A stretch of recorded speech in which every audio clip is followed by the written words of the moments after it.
For decades, Burkina Faso was told it was poor, dependent, helpless without aid, without guidance, without Europe.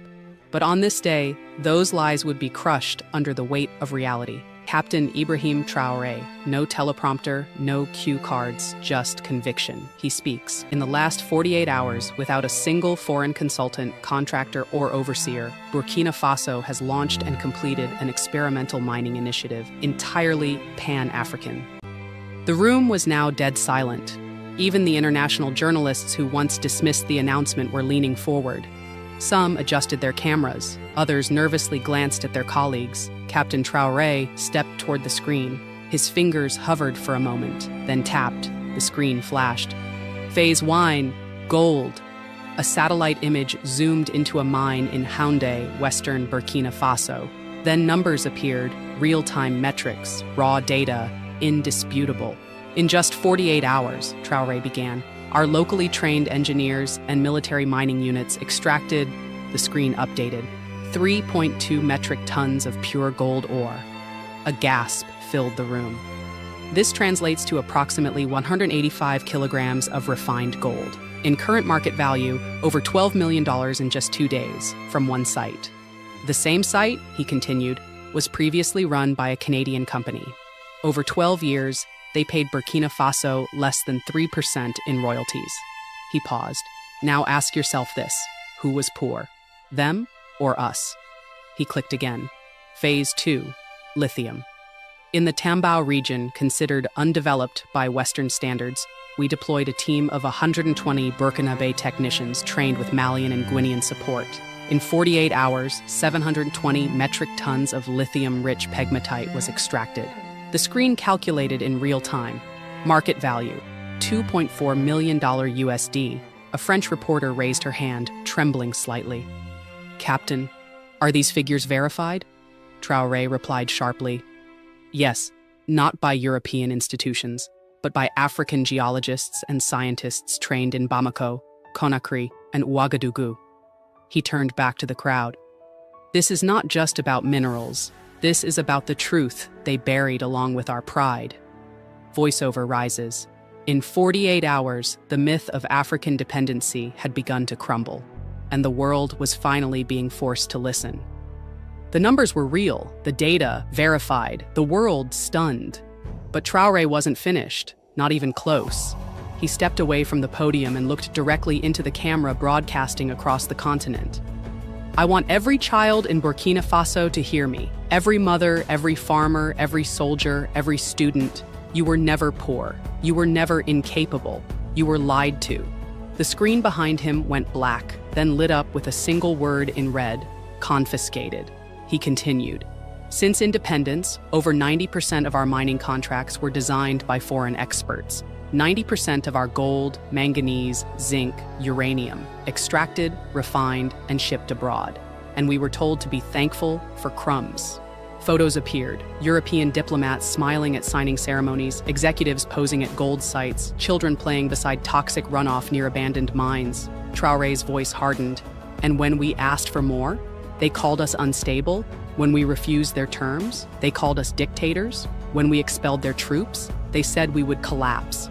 He walked back to the center of the stage. His voice slowed, sharpened, cut through the silence. But here we are, standing, working, mining, without them. In just 48 hours, we proved that the chains were never on our hands, only on our minds. The crowd didn't cheer. Not yet. It was as if the weight of realization hadn't fully sunk in. The screen updated again. Total sovereign mining revenue, 48 hours, $17.6 million USD. Voiceover. The numbers shocked economists, but what shook the system was the confidence. For the first time, an African leader wasn't asking for loans. He was presenting receipts. Then came a whisper, small but rising from the people outside the press room. Tonga, Tonga, Tonga. Stand up, stand up, stand up. And like a spark on dry ground, it began. Traore turned back to the screen. The numbers had already caused global analysts to scramble, but now he moved to the heart of the Western Africa dynamic, the hidden fuel of empires. He raised his hand. Let's talk about uranium. The room tensed.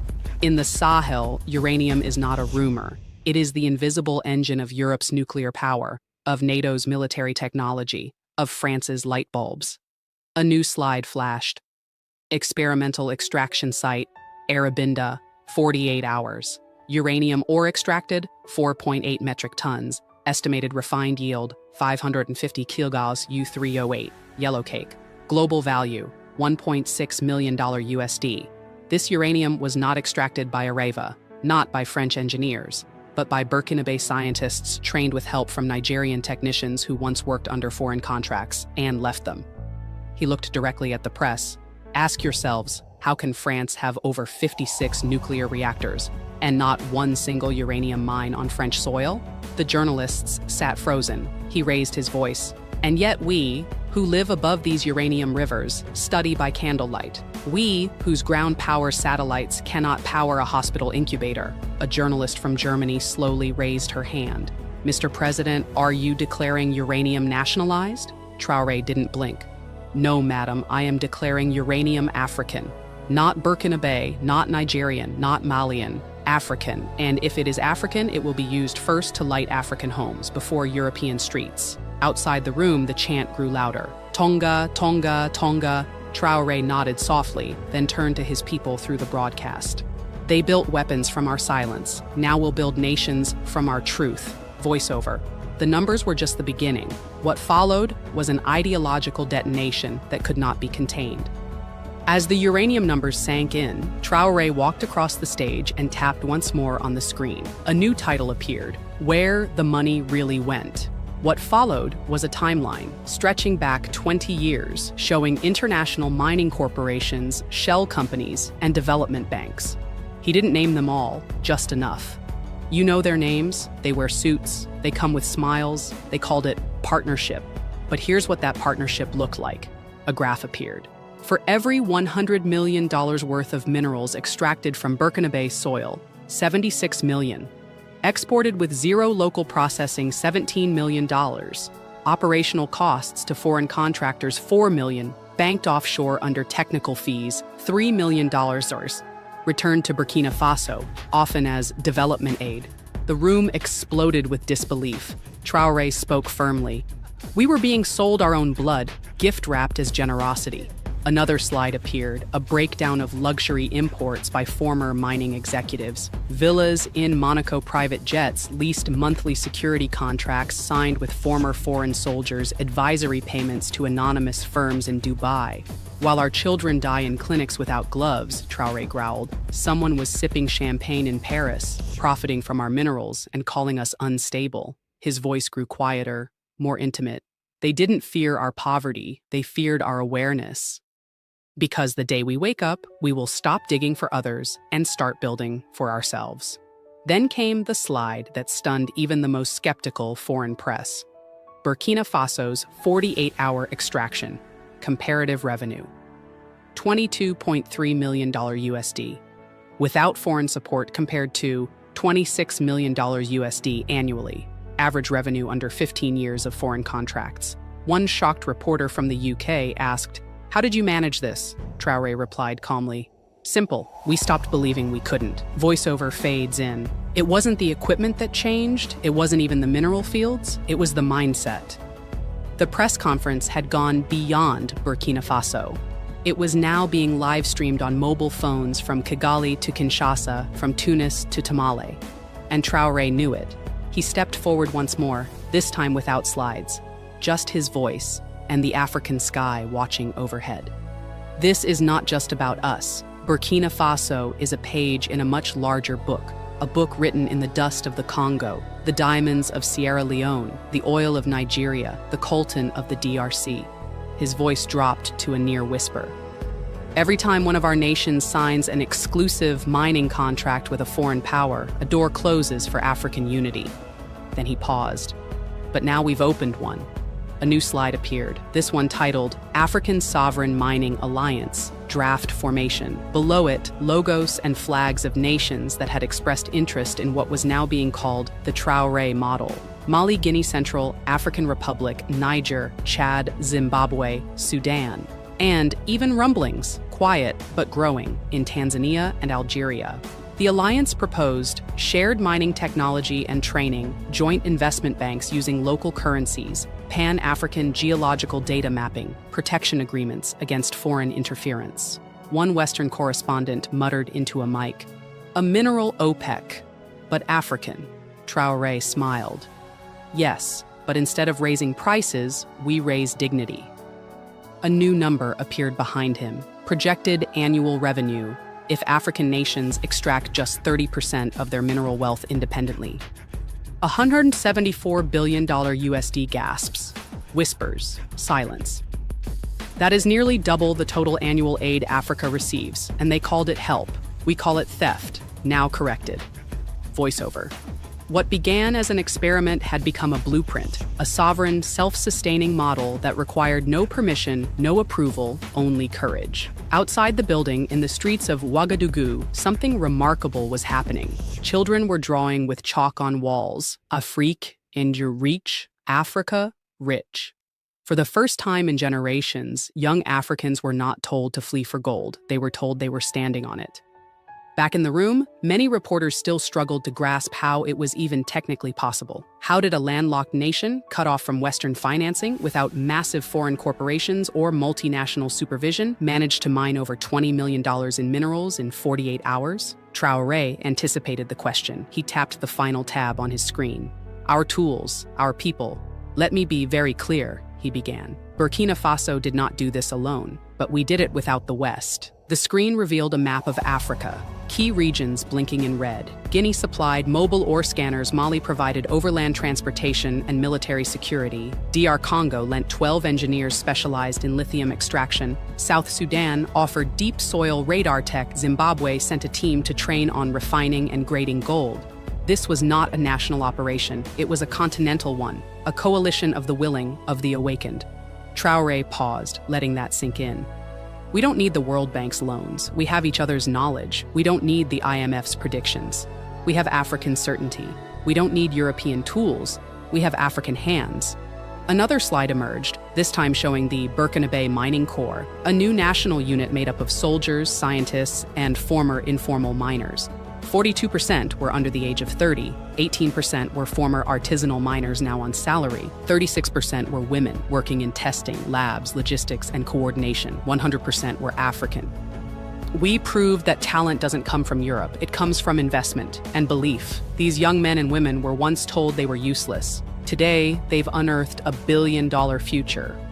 He looked around the room and added softly, "You will never again call us beggars. Not after this." Voiceover. Africa had long been told to wait. For help, for permission, for training. But in 48 hours, Burkina Faso had proven the continent didn't need saviors, just sovereignty. Outside the press hall, the air felt different, lighter, louder. Somewhere nearby, a crowd had written on a wall in bold charcoal letters, "We dig for us now." The world was watching and reeling. What had started as a domestic press conference had now evolved into a continental awakening and a global disruption. Within 24 hours of the announcement, the World Bank released a statement urging transparency in African mining initiatives. The European Union expressed concern over unregulated extraction and resource nationalism.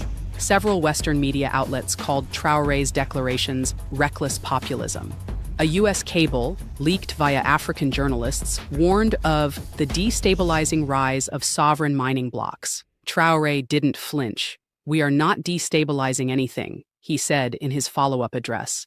"We are ending the imbalance that your empires built on our backs." The screen now displayed headlines. France may suspend technical mining cooperation with Burkina Faso. IMF delays talks with Ouagadougou pending fiscal reassessment. Traore smiled, without joy. They will threaten aid, they will cut training, they will block licenses. But ask yourselves, why is our independence a threat to them? Why does our success frighten them more than our poverty? A journalist asked, "Aren't you afraid of sanctions?" He responded instantly, "We are already sanctioned every time we export our gold and import back poverty. We are already punished every time our people die in hospitals while our minerals power satellites." The crowd outside had grown larger than any demonstration in years. Students, miners, street vendors, all chanting one phrase, "We are not your mine." Then Traore dropped a final bombshell.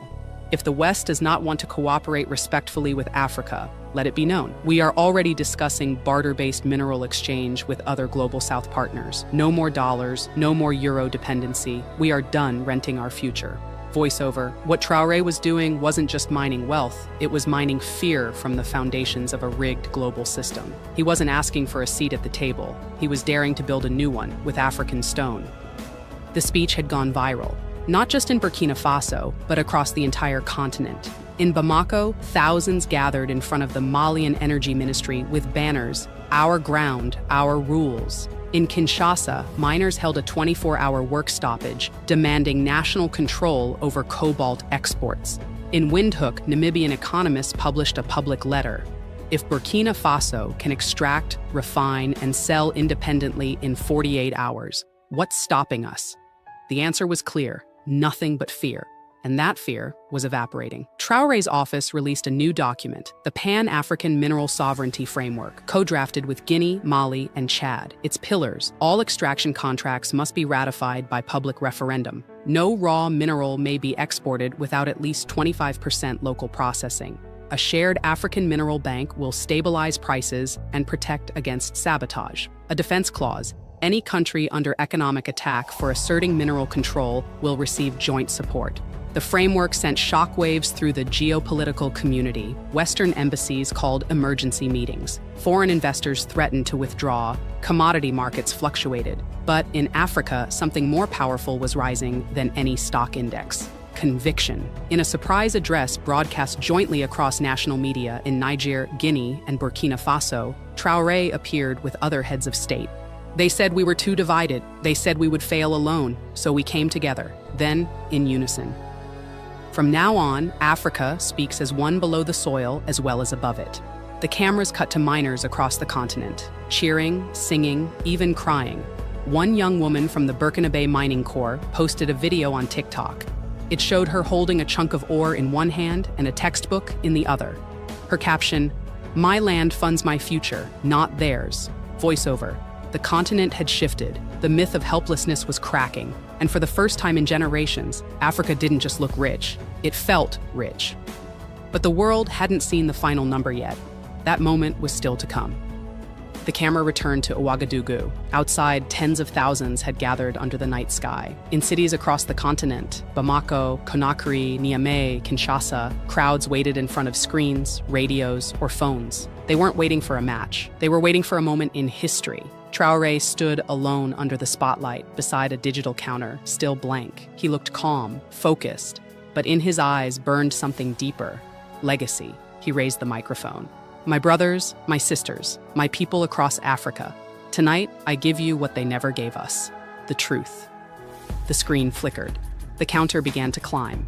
It ticked past. 5 million, 10 million, 15 million, 20 million, then it stopped. Total value of minerals extracted in 48 hours, under sovereign control, 28.4 million USD, not including royalties, byproducts, or long-term value. The crowd gasped, then silence, then a roar, not of joy alone, but of vindication.